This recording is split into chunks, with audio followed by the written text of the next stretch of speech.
Welcome to Pig Pods. We give you actionable insight and stories behind real-life success, wherever you go. Here are your hosts, Angelos and Mo.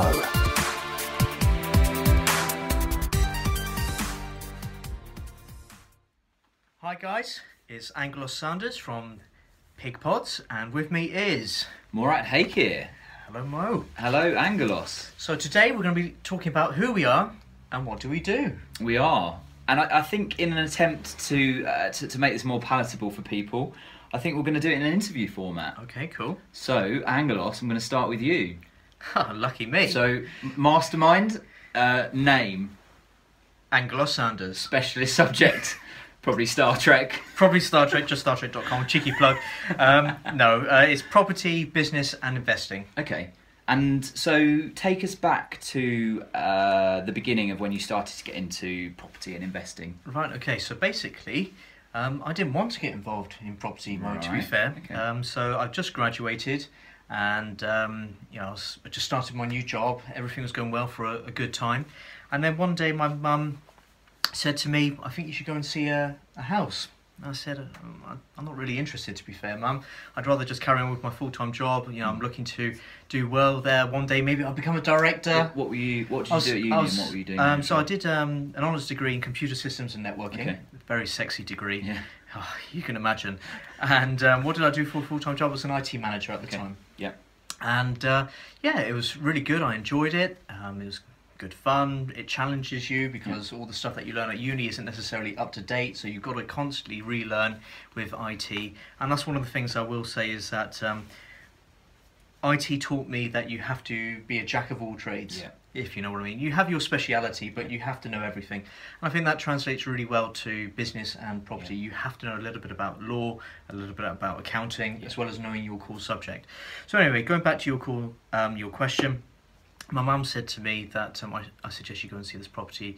I said, okay, fine, I'll do it, just because you're being so stubborn about it. So I went and saw this 6-bedroom student house, and bear in mind I've just not long been a student myself, within the past year, and went and saw it, and I thought, you know what, I've always been up for an adventure. Let's do it. Yeah. And so I said, right, yeah, I'll buy it. Negotiated a price, or what I thought was a good negotiation at that time. I was only 23 at the time, I think I was. And within a couple of months I owned a house. And then it's all very well owning a house, but then you suddenly have to become a bit of a people person. Yeah. Did it have tenants in it, or did you? Yeah, it came with 6 tenants, a rat and a tarantula and some crickets, because the previous landlord thought it was fine for this one tenant to have all this wildlife. Right. And I used to get phone calls from tenants in the shower screaming because there was crickets that had escaped. But there you go, it's part of the learning thing. So then I got what I call the property bug. Yeah. And before I knew it, I was itching to buy more, because I suddenly realised, I know this sounds really obvious because you're a business person, for you at home listening, but you don't always have to have a full-time job in order to make a good income. Yeah. In university and school, they drill into you that you have to follow a certain course of action, get a degree, get a job, pay your pension, and hopefully you've got 10 years of life to enjoy it. Yeah. When you're 90 years old. Yeah. By the time we get to retirement age, it'll be God knows what age, 70 plus. So, it just opened my eyes, and I started buying 1 or 2 a year. Cool. And along the way, I picked up lots of great information. I started flipping houses, so buying run-down, smelly old houses, doing them up, selling them, making some profit, which was pretty damn good, as well as my full-time job. And then... and how was it balancing that with your full-time job? Because I know a lot of people kind of want to get into property and investing and have a full-time job. So how did you balance the two? Well, it was quite easy, to be fair, because in my when I was in my 20s, I'm only 33 now, but when I was in my 20s, I saw my mission, shall we say, was to create another really good source of income to supplement or at least match my salary job. And I had a very clear goal. And to me, it wasn't work. It wasn't hard work. It was just consistent. Finish your work at 5:30. Go home, have some food, do some exercise, and then just work until midnight, 1 o'clock, and just work as hard as you can to get it done. Did you have anyone that you kind of looked up to, or that you saw was in property or was making a success of it, that you thought, actually, I could do that? there was an interesting book I read by Dolph Roos. Right. This was during the peak time, shall we say, of property. And his challenge was basically to buy a house every week. And he did a phenomenal job. He bought hundreds of properties. And although I'm not sure quite what happened to his portfolio, his journey inspired me. Yeah. And one of the things I will share with everyone is the fact that it can be very frustrating. So it wasn't hard, but it was frustrating. Frustrating in the sense that I wanted to be at, let's say, 5k net a month, okay, through property alone. But by buying one property every year, one or two a year, you're slowly adding to your income, as opposed to I wanted it now, you know. So it's the impatient side of me that I had to temper in order to actually enjoy the journey, because it's all very well being and I think I was pretty much obsessed. My partners at the time would attest to how obsessed I was to it, and I couldn't really hold down a relationship because property was my number one love. And so there are sacrifices along the way, and it can be a very lonely journey, and that's why I set up the Professional Investment Group, or it was called the Plymouth Investment Group at the time.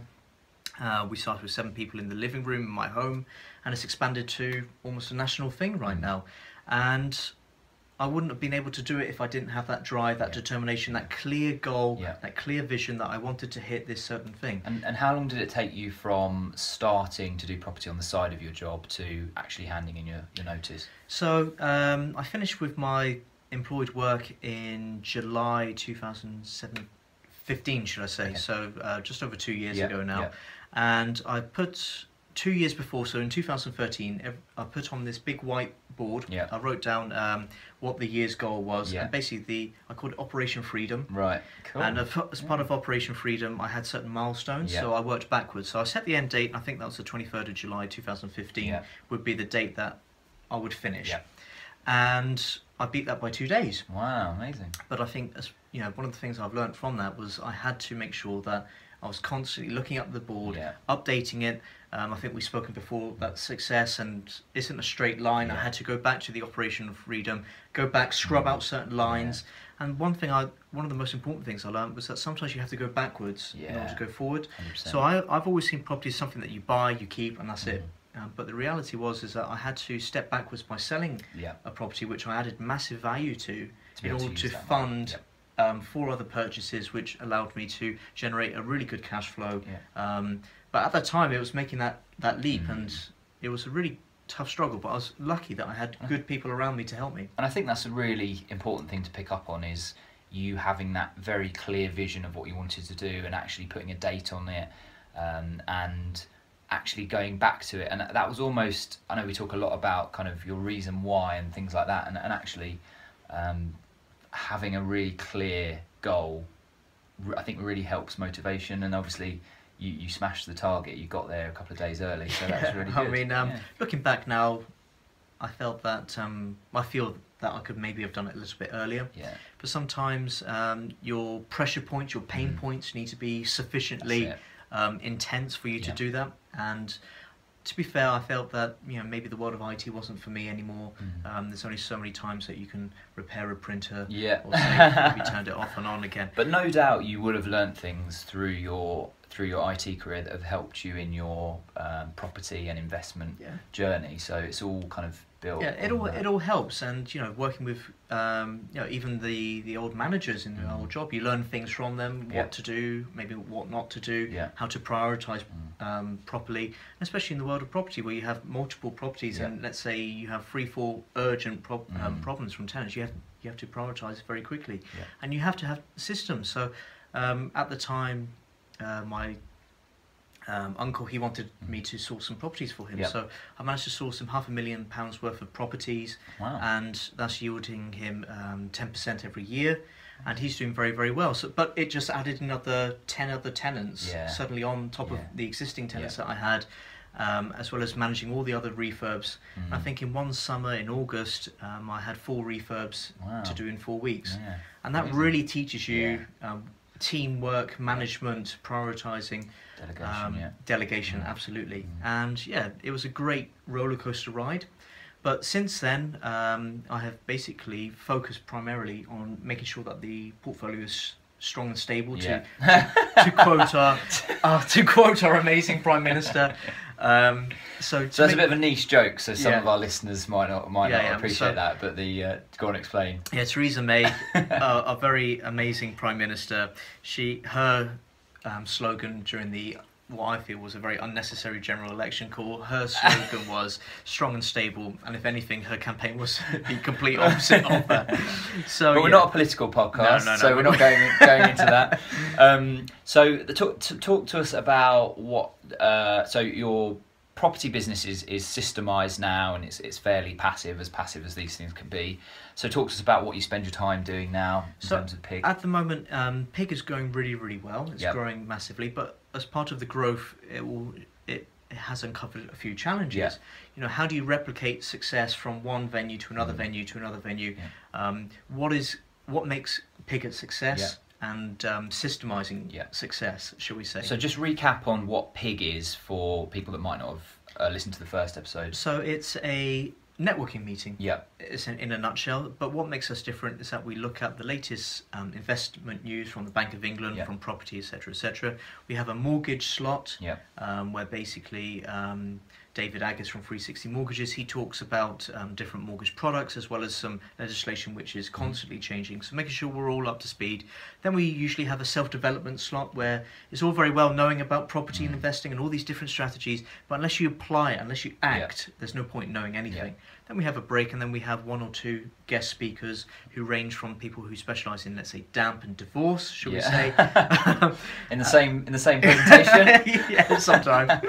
But also we've had international speakers like Simon Colson and others come to speak at Pig. So we like to cover the whole plethora of investing in business, in success, appreciation. We have people who have done very well, and we get them to talk at Pig as well. So it's about learning, inspiring, sharing and acting. That's what Pig's ethos is.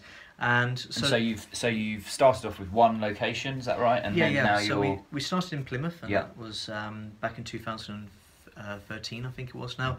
And then we went to Cornwall, because I didn't think there was anything really like that in Cornwall. And Exeter's opening up next month, with Bristol coming online in the first quarter next year. Brilliant. And then we're looking at London, Leeds and Edinburgh in the coming year. So exciting times. Lots of growth. Absolutely, and you know, it's a testament to all of the team that are involved in Pig, and also the fact that, you know, we have a strong team behind us. But another lesson for me personally was the fact that you can delegate, you can trust others. Let go. Yeah. Everyone thinks that they can do the best job, but sometimes, although they may not necessarily do as good as job as you, they may bring something to the table that you don't appreciate. You know, perhaps they can see things that you can do things. I think that's completely right.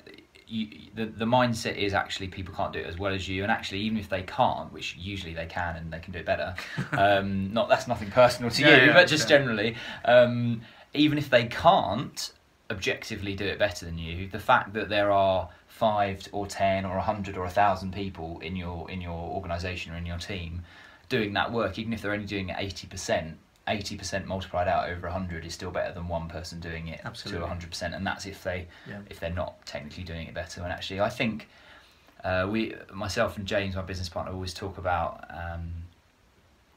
things being 20% or 50% of someone's day. So a task might be 50% of the thing that they do that day, rather than it being 0.5% of something that we'll do in a day. And I think having that focus on it, even if it's not yourself, is just so important. So I think that's really interesting as well. But one of the things that we're going to be covering in a future podcast is expanding.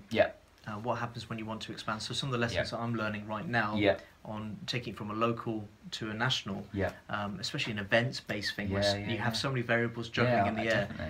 Some of the lessons that I've learned there, I'll be sharing with everyone. That'd be really interesting, and it's similar in our business. We're definitely keen to scale up, and we're growing kind of month on month at the moment. So that's a really interesting. I think that'll be a really interesting podcast. Yeah. So we'll come back and we'll talk about future developments. But right now, Mo, I want to learn about you. Okay. Where did you start? Where did you come from? Where did I start? Where did I come from? So I suppose let's start with. I've always been fairly entrepreneurial. I think I've never really had anything up until I started investing in property and doing that kind of thing that really works. It was all kind of things I was doing. And I never really made any good money or never really created a full-on business. I think aside from probably I did some work around experiential marketing, where I was recruiting people down in the southwest to work for companies that were based in London, giving out leaflets and things like that. But most of the things I've done haven't been massively successful. I think I did. Have you heard of Clean Easy magazines? Where you like give out magazines to. This must have been just as the internet was starting.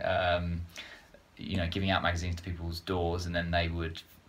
It's really archaic, really. They would write in what their order was, and you'd then take that away, process it, and then go and deliver their order, which I suppose is like early mail order. But I think until I got into property, I didn't really have anything that was really, really successful. So I was went to Falmouth Marine School down in Cornwall, which is like why I'm down in the southwest, and then went to Plymouth University, did business economics with accounting down here. And it was actually while we were at uni that I met one of my friends and now business partner, James, and we started our company, Moorview Property, with buying our first house in Plymouth, which was a student house that we added a bedroom by going into the loft. Actually, as we're sitting in Angelos' loft recording this, it's been very nicely converted.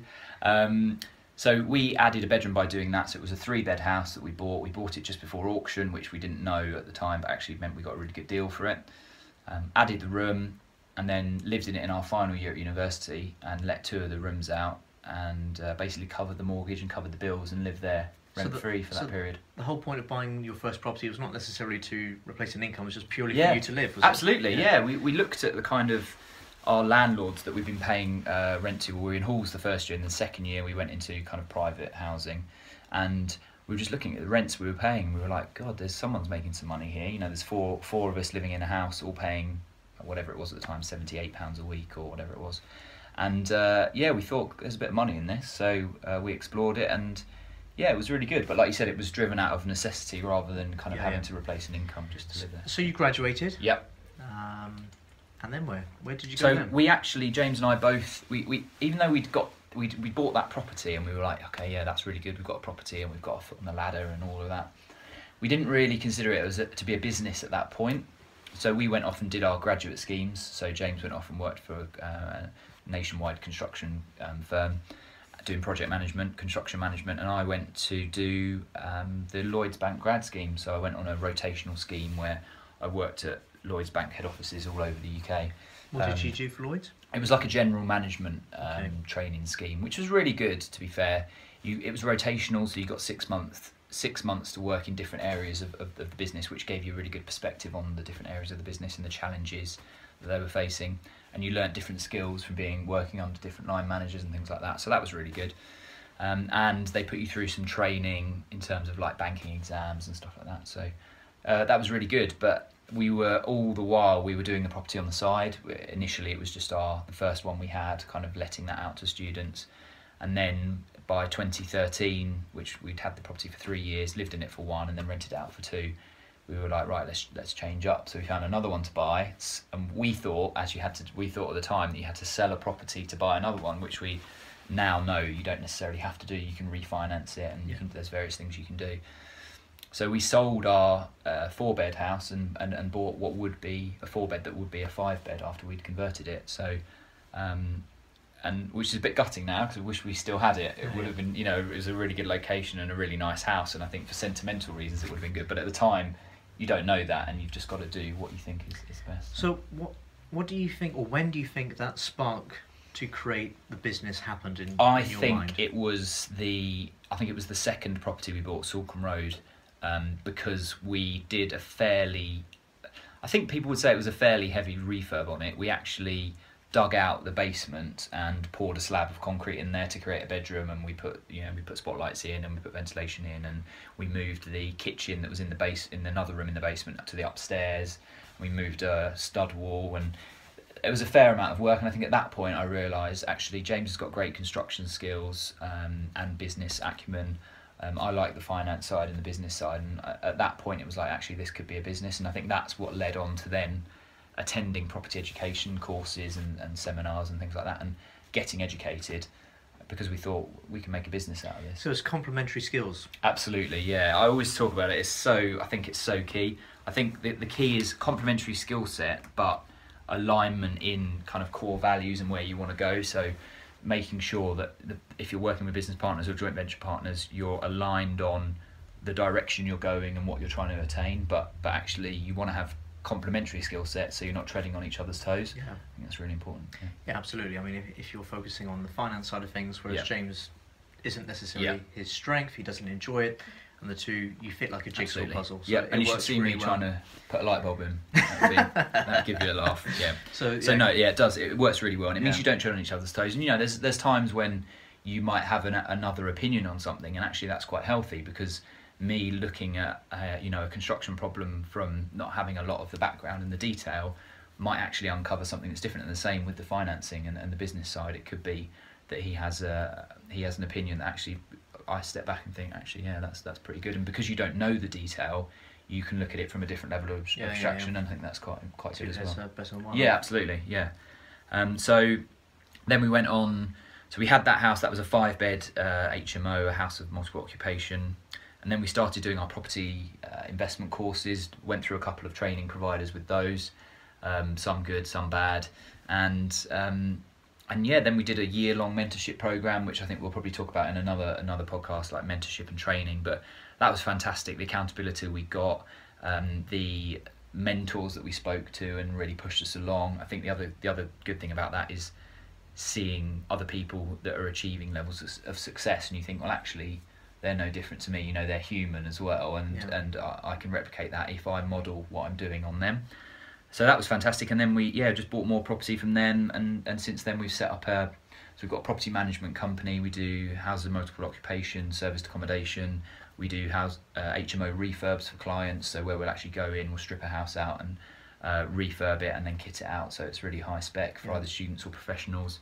And a couple of years ago we started a development company. So we've just finished a conversion of a care home into 10 flats that we're selling off. We've sold all of the units. They're just waiting to a couple of them, the purchase. So just very quickly then, Mo, I mean, obviously that's a big leap from doing from Mo attempting to change a light bulb to moving to development. So what happened in your mind to open up the horizon of development? What was the trigger, would you say? So I think it was probably the mentorship we did. There are two things.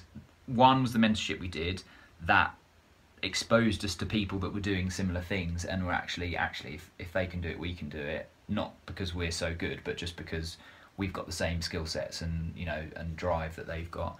And secondly was partnering up with our business partners that we're working with on the development side, which is Phil and Carl and Zai.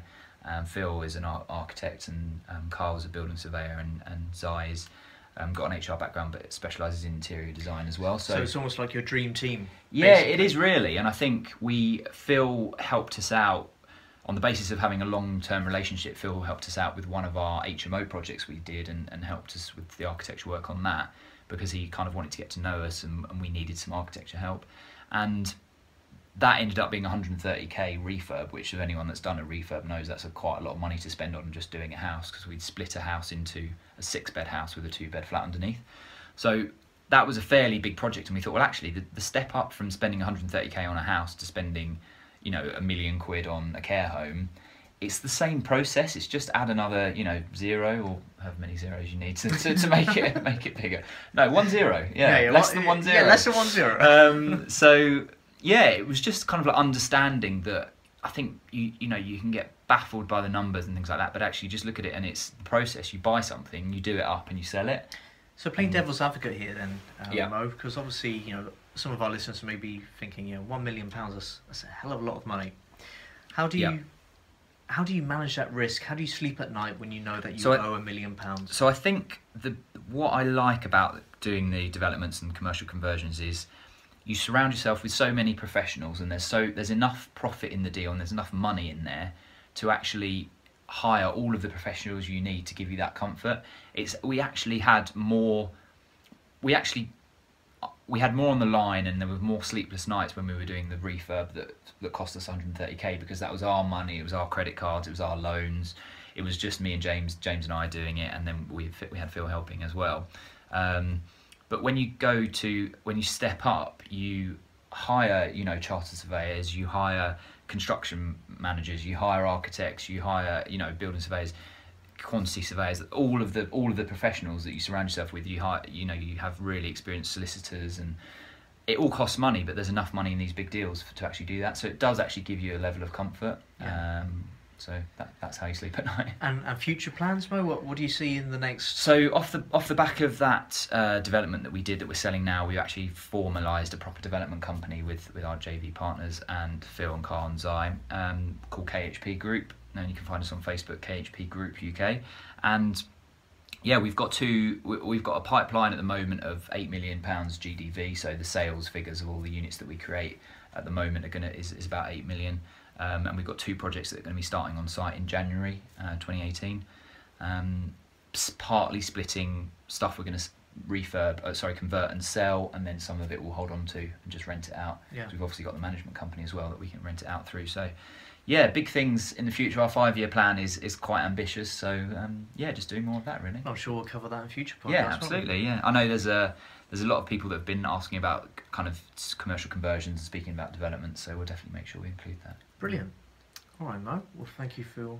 Thank you for sharing that with everyone. Welcome.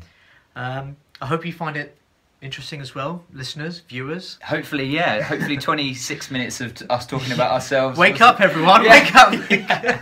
Join us again. No, that's it now. We've got it out of the way, so we don't need to talk about ourselves again. But yeah, we have got a shed load of podcasts coming your way. We're interviewing and talking about many different business and success stories. So we look forward to that. So click subscribe. You'll find us at www.pig.network, and we look forward to speaking to you soon. Cheers. Cheers. You've been listening to Pig Pods. Click subscribe for more incredible content. More details can be found at www.pig.network.